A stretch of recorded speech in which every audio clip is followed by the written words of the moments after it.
The U.S. Dauntless drifted silently through the star-speckled void, its engines humming at minimal power as the crew conducted their survey of the unexplored system. Captain John Miller stood on the bridge, his weathered face illuminated by the soft blue glow of the navigation console. 20 years of space exploration had taught him to trust his instincts, and something about this sector made the hairs on his neck stand up. "Captain, I'm picking up an unusual energy signature," said Officer Eric Foster, his fingers dancing across the sensor array. "It's like nothing in our database." Miller nodded. "Distance.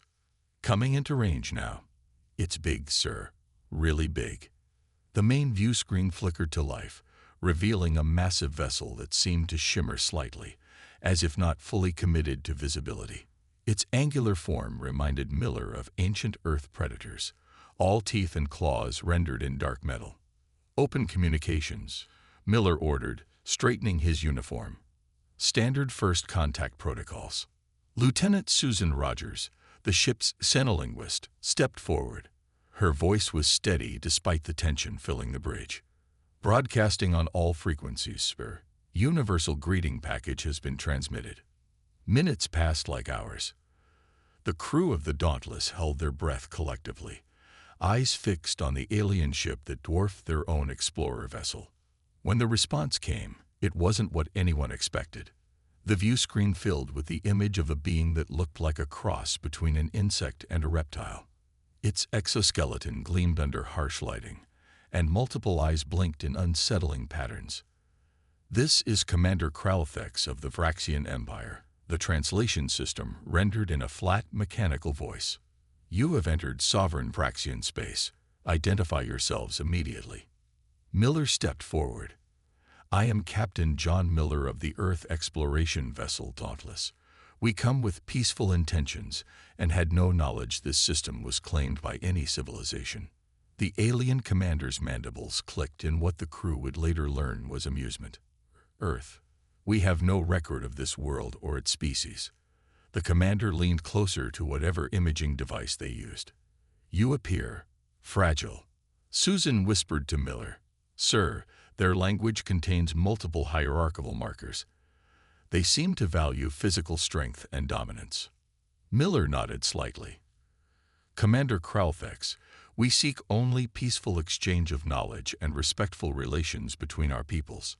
Perhaps a face-to-face meeting would benefit us both." The Vraxian commander seemed to consider this. "Your vessel will submit to inspection. A delegation will board to assess your capabilities and intentions." "We are willing to host your delegation," Miller replied, choosing his words carefully. "However, we request that weapons remain holstered as a show of mutual trust." The alien's multiple eyes narrowed. "Vraxian soldiers require no weapons to dominate soft creatures such as yourselves. But we will respect your concerns." An hour later, the docking procedure was complete. The crew gathered near the airlock, nervous but professionally composed. Captain Miller, Lieutenant Rogers, and Security Chief Frank Jackson stood at the front. "Remember," Miller told his crew quietly, "first impressions matter. Show no fear, but also no aggression." The airlock hissed open, revealing 6 Vraxian soldiers. Each stood nearly 7 feet tall, their armored exoskeletons making them appear even larger. They moved with surprising grace for their size, heads swiveling to take in everything around them. "Welcome aboard the Dauntless," Miller said, stepping forward with his hand extended in the human gesture of greeting. The lead Vraxian ignored the offered hand, instead looking down at Miller with what could only be described as contempt. "This vessel is smaller than reported, and you humans are even smaller than your ship suggests." Behind him, the other Vraxian soldiers clicked and chittered in what the translation system identified as laughter. "Size isn't everything," Security Chief Jackson muttered under his breath. The lead Vraxian turned sharply. "What was that small one?" Miller intervened smoothly. He said, "We're honored by your presence. Perhaps you'd like a tour of our vessel." As the Vraxians followed Miller and his team into the corridor, their dismissive glances and superior attitudes were impossible to miss. The humans exchanged worried looks, all thinking the same thing. This first contact wasn't going as hoped. The Vraxian soldiers moved through the corridors of the Dauntless with predatory grace, their many-jointed limbs clicking against the metal floors. Officer Daniel Clark, the ship's historian, had been assigned as one of their guides. He was a short man with kind eyes who believed in the power of shared stories to build bridges between cultures. "Our ship may be small by your standards," Daniel explained as they entered the common area. "But humans have accomplished much with limited resources. We've survived wars, plagues, and natural disasters that nearly wiped us out." The tallest Vraxian, who had introduced himself as Lieutenant Zaxable, made a sound like stones grinding together. The translator rendered it as laughter. "All species face challenges," Zaxable said, "but few seem as physically inadequate as humans. No natural armor, no claws, weak muscles. How did you survive long enough to develop space travel?" Daniel smiled patiently. "We compensate in other ways. Human endurance, adaptability, and creativity have gotten us through our darkest times." Another Vraxian soldier poked at a display panel with a chitinous finger. "Your technology is primitive. You must have stolen it from a superior species." The human crew members exchanged glances, but maintained their composure. Captain Miller had ordered them to be diplomatic at all costs. The tour continued to the ship's library, a small room filled with digital archives and a few physical books kept for tradition. A young Vraxian soldier named Tikaran approached one of the terminals and began scrolling through files. "I have accessed your historical database," Tikaran announced. "Our translators are converting your records." Soon, the Vraxians gathered around the screen, their compound eyes reflecting the changing images of human history. They clicked and whistled among themselves as they viewed scenes of human warfare, exploration, and survival. "These tales cannot be accurate," said Zaxable after watching an account of the ancient Greeks stand at Thermopylae. "No intelligent species would sacrifice themselves in such a manner." "And this one," chittered another soldier, pointing to a story about early polar explorers. "It claims these humans walked across ice for months, eating their leather boots to survive." "Impossible." Daniel stepped closer. "Those stories are true. Humans have pushed themselves beyond what seems possible many times throughout our history." The Vraxians began calling up more human stories, tales of soldiers carrying wounded comrades for miles, of explorers surviving months in wilderness, of people lifting crashed vehicles to save trapped victims. Their laughter grew louder with each story. "Such fantasy," Zaxful declared. "We have examined your physiology. Your muscles are weak. Your skin tears easily. Your bones break under minimal pressure." Lisa Bennett, the communications officer who had joined the tour, finally lost her patience. She was a tall woman with dark hair pulled back in a tight bun and a reputation for speaking her mind. "Those fantasies are documented history," she said sharply. "Don't confuse physical strength with determination. Humans don't quit." The room fell silent. The Vraxians turned to her, their postures becoming more rigid. "Is this tiny female challenging us?" Zaxful asked, looming over Lisa. Captain Miller entered the room just as tension reached its peak. His calm presence seemed to fill the space. "I see you're enjoying our library," he said smoothly. "Perhaps later we can share more stories. For now, Commander Kralthex has requested your presence in the conference room." As the Vraxians filed out, Lisa whispered to Daniel, "They don't get it. They think strength is all that matters." Daniel nodded. "They will, eventually." Their conversation was cut short by a sudden blaring alarm. The ship's emergency system activated, red lights pulsing throughout the corridors. "All personnel to stations," came the automated announcement. "Incoming distress signal." Miller's voice followed over the intercom. "Human and Vraxian guests, report to the bridge immediately. We have an emergency situation." The Vraxian soldiers moved quickly, their earlier mockery forgotten in the face of potential combat. As they rushed toward the bridge, Zaxful glanced at the humans keeping pace beside them. "Perhaps now we will see if there is any truth to your legends of bravery," he said. The bridge of the Dauntless was a flurry of activity as both human crew and Vraxian visitors crowded the space. Captain Miller stood at the command console, his face illuminated by the glow of emergency displays. Distress call from mining colony on asteroid LV-327, reported Eric Foster. Signal is weak but consistent. They're under attack. Commander Kralthex pushed forward, his towering form casting shadows over the humans. What species dares to attack in Vraxian territory? Unknown, Miller replied, his eyes fixed on the sensor readings. But the colony has over 200 human miners and their families. Kralthex clicked his mandibles together. Our vessel will respond. This is a matter for Vraxian military. Miller turned to face the alien commander. With respect, those are our people. We're coming too. The two ships broke orbit within minutes, racing toward the asteroid belt at the edge of the system. The journey took 3 hours, during which the Vraxian soldiers continued to study the humans with obvious disdain. Your miners will likely be hiding in fear, said Zaxvol to Lisa as they prepared for arrival. It is the natural response of prey species. Lisa bit back a sharp reply, instead focusing on checking her emergency gear. When they reached LV-327, both vessels docked at the main mining facility. The scene that greeted the combined teams was one of destruction. Parts of the colony were exposed to space, emergency barriers barely containing the atmosphere in the surviving sections. Life signs detected in the central hub, said Frank Jackson, scanning with his handheld device. Multiple humans. The rescue team moved through the damaged corridors, stepping over debris and occasional dark stains that no one wanted to identify.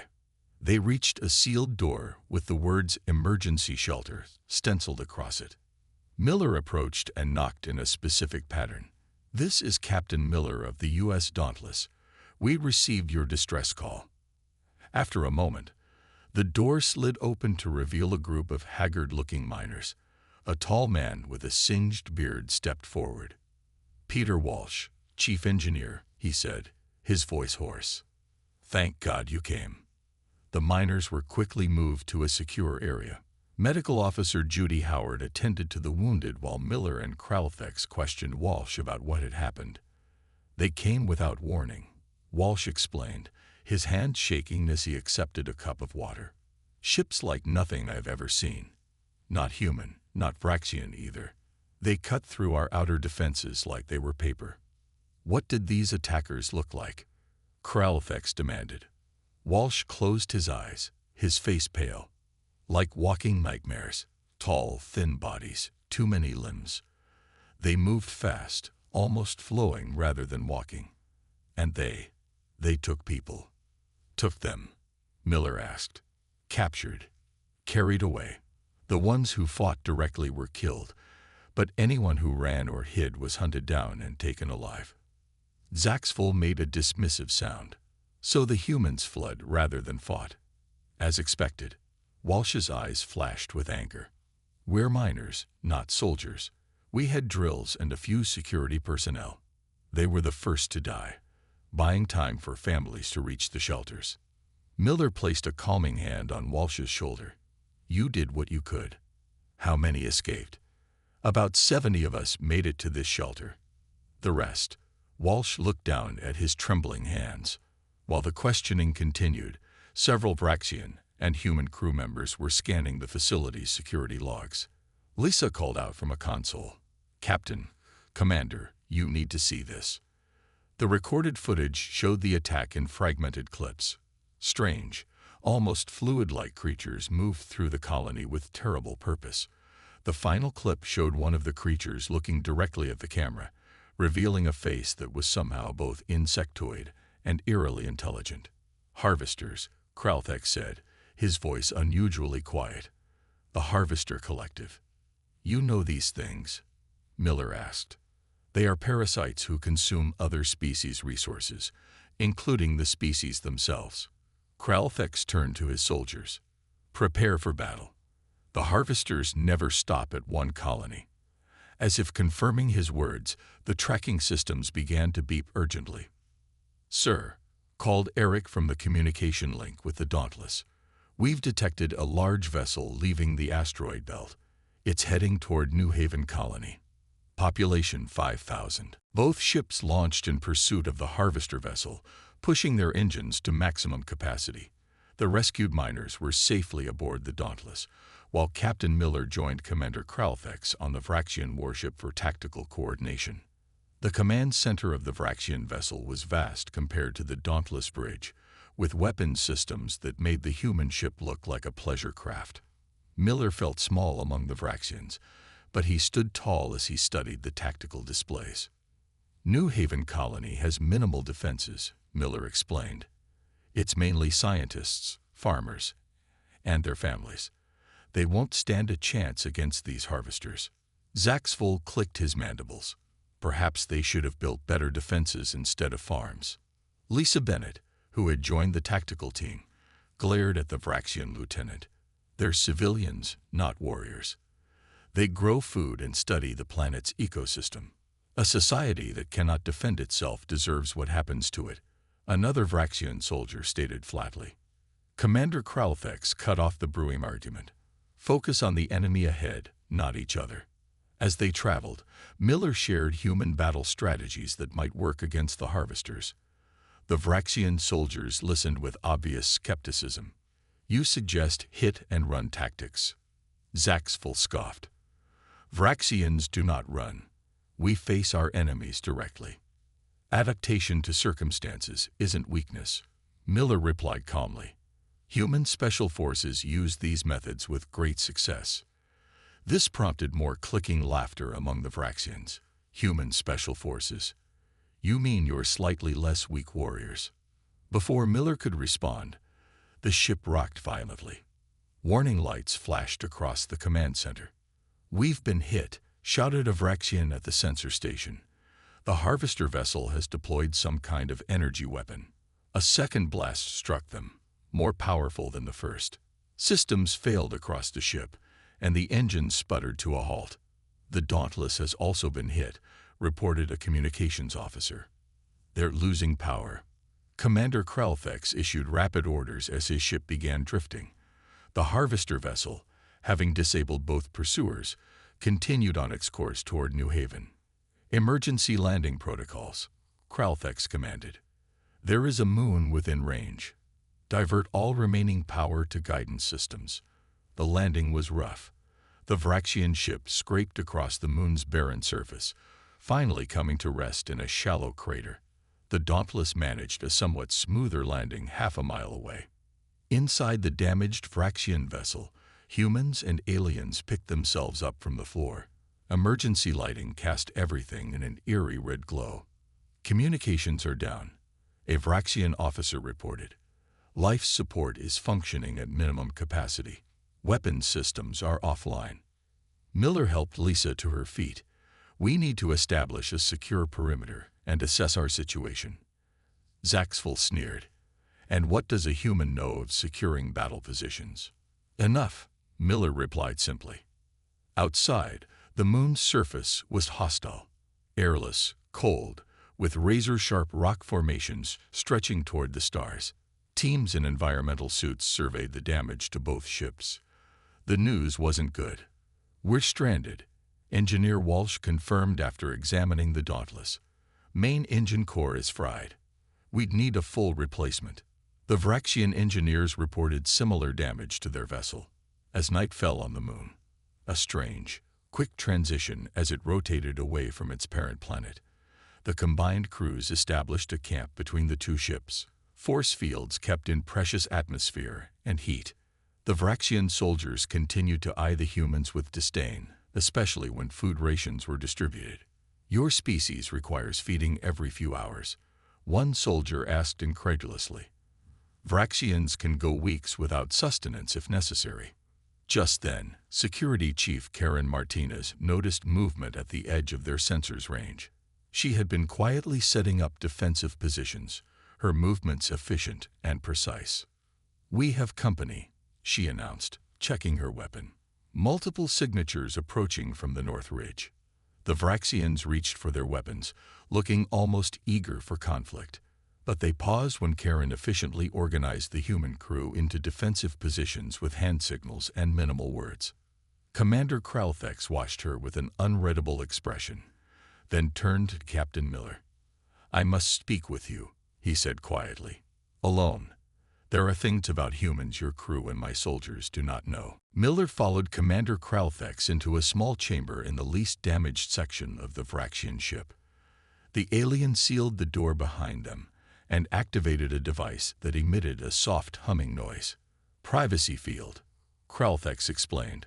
"What I am about to share is classified at the highest levels of Vraxian command." Miller crossed his arms.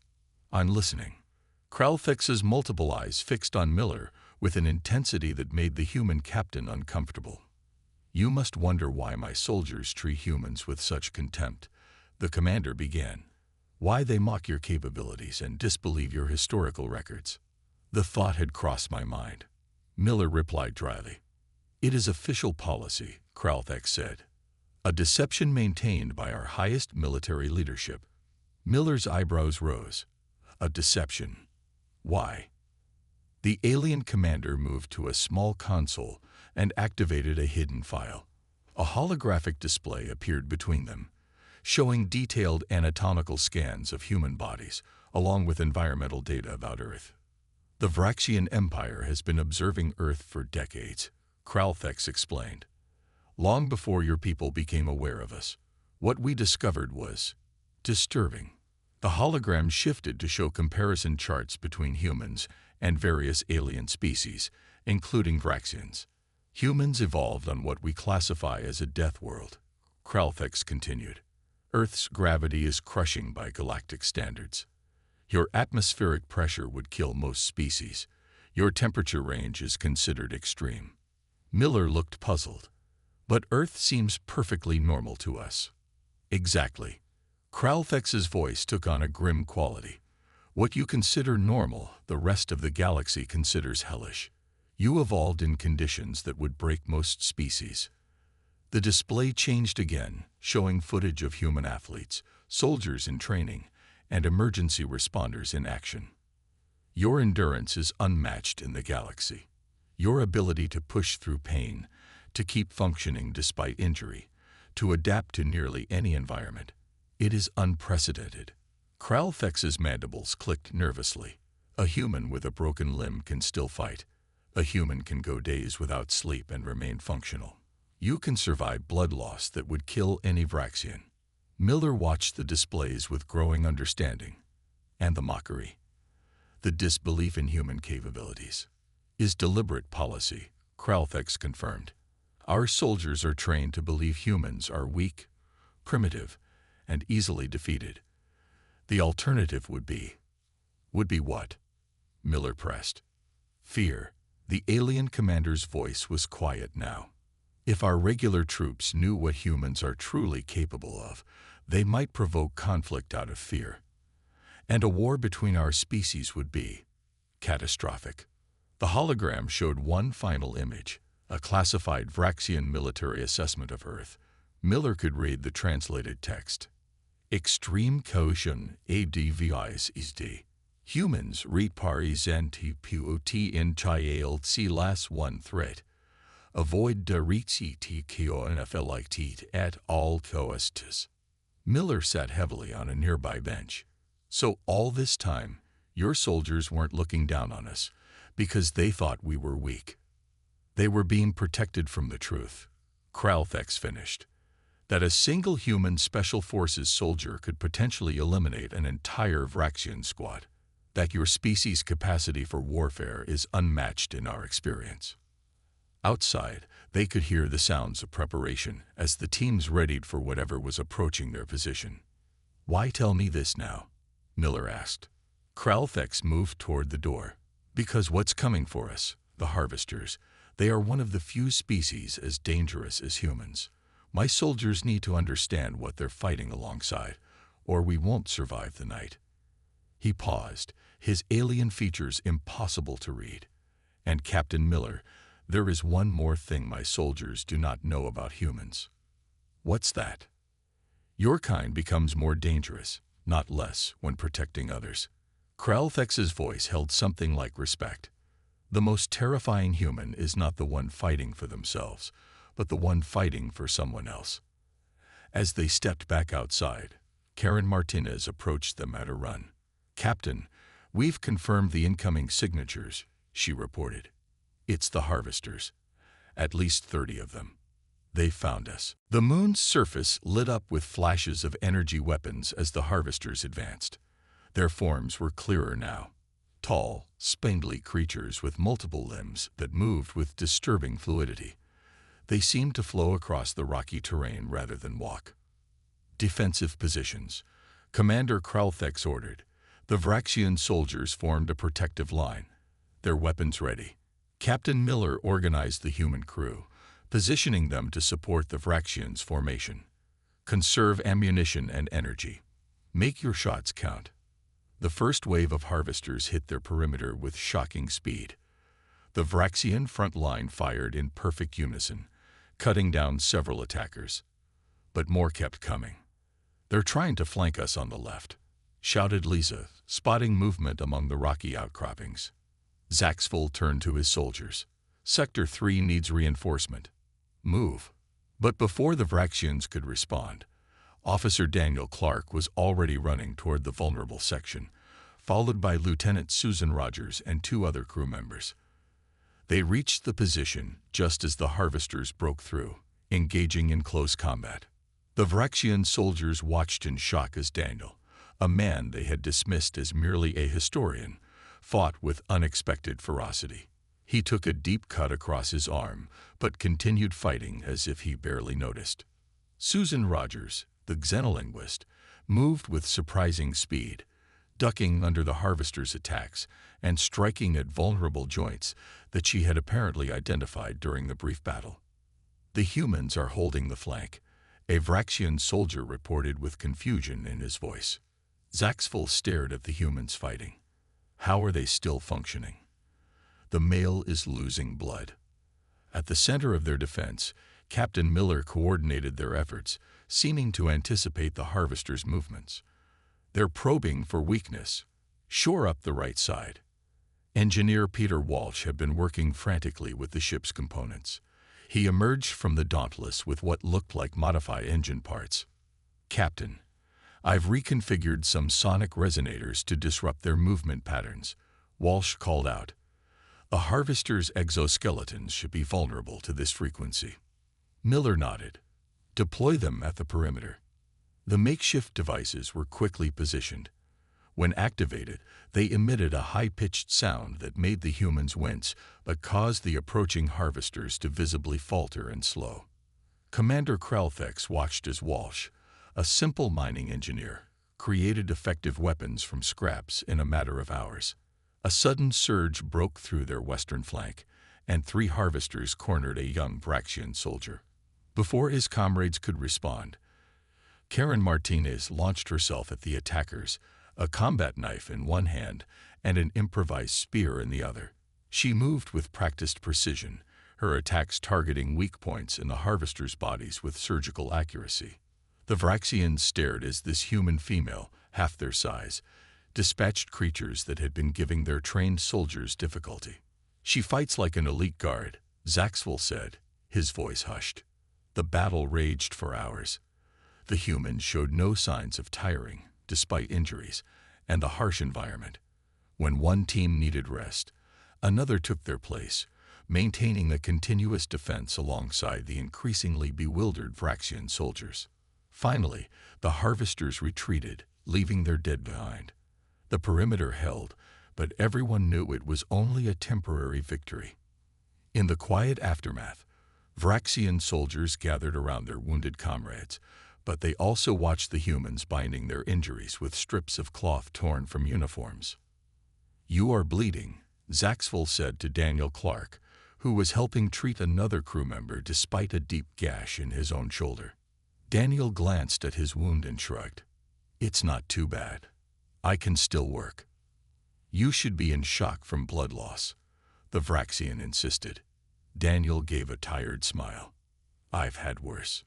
Commander Kralthex approached Captain Miller, who was reviewing their defensive positions for the inevitable next attack. "My soldiers are starting to see," Kralthex said quietly. "The deception is failing." Miller nodded. "Maybe that's for the best. We'll need honesty between us if we're going to survive." Kralthex considered this, then made a decision. "I will tell them the truth.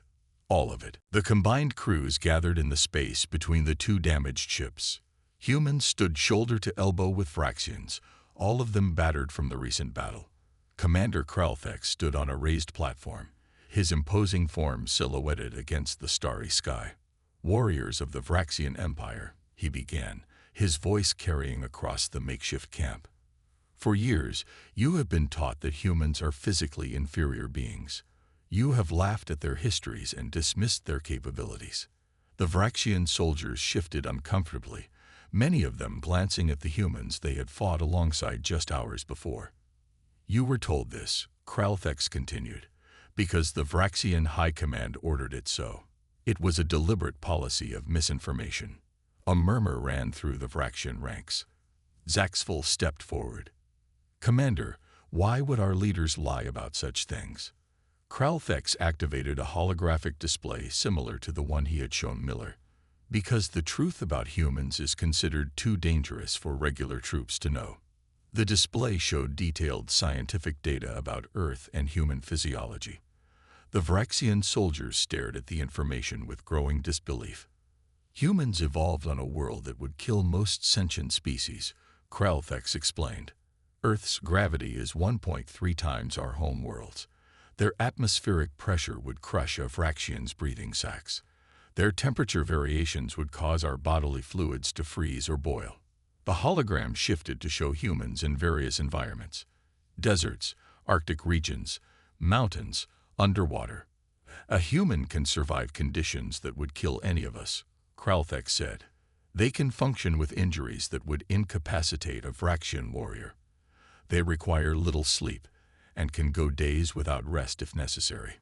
He pointed to Daniel Clark, who stood with his arm in a makeshift sling. "This man continued fighting with a wound that would have put any of you into shock. This is not unusual for his kind." The display changed again, showing humans lifting impossible weights, enduring extreme pain, and continuing to function despite severe injuries. Humans call their home planet Earth. We classify it as Death World 3, one of only 5 known planets in the galaxy hostile enough to earn this designation. Kralthex's voice grew solemn. "And yet, humans not only survived there, they thrived." Captain Miller watched the Vraxian soldiers' reactions. Many seemed unable to process what they were hearing. "Why tell us this now?" one soldier asked. "Because we face the harvesters," Kralthex answered. "And to survive, you must understand the true nature of our human allies." He gestured to Engineer Walsh. "This man built effective weapons from damaged engine parts in hours. Human adaptability and creativity are unmatched in the galaxy." Walsh looked embarrassed at the sudden attention. "Their endurance, their ability to ignore pain, their capacity to improvise, these are not myths," Kralthex continued. "The official Vraxian military assessment of humans is extreme caution, Class 1 potential threat." The Vraxian soldiers looked at the humans with new eyes, not with contempt, but with something close to awe. Lisa Bennett stepped forward. "If you knew all this, why did the Vraxian Empire not just destroy Earth when they first discovered it, if we're so dangerous?" Kralthex made a sound that might have been a chuckle. "2 reasons. First, any attack on Earth would likely fail. Our simulations suggest humans would survive and retaliate with concerning effectiveness." He paused, looking out at the gathered crews. "And second, humans rarely start conflicts, but they finish them. You protect the weak. You value life, not just your own. In many ways, you are what we Vraxians aspire to be as warriors." The moment was interrupted by alarm signals. The perimeter sensors were triggering again. "Commander, call the Vraxian at the monitoring station. Multiple harvester signatures approaching. At least 3 times more than before." Zaxful turned to Daniel Clark, who was checking his weapon despite his injury. The stories in your library about the 300 warriors who held off an army, were they true? Daniel smiled. Every word. Tell me more of these human legends, Zaxful requested, his tone now respectful, before we face the enemy. As the crews moved to their defensive positions, humans and fractions side by side, Captain Miller found Commander Kralfex watching the now unified force with satisfaction. Your soldiers seem to have overcome their prejudice quickly, Miller observed. Vraxians respect strength, Kralfex replied. And now they see yours clearly. He checked his weapon. The galaxy has no idea what's coming, does it? Miller smiled grimly as he watched his crew prepare for battle. They're about to find out.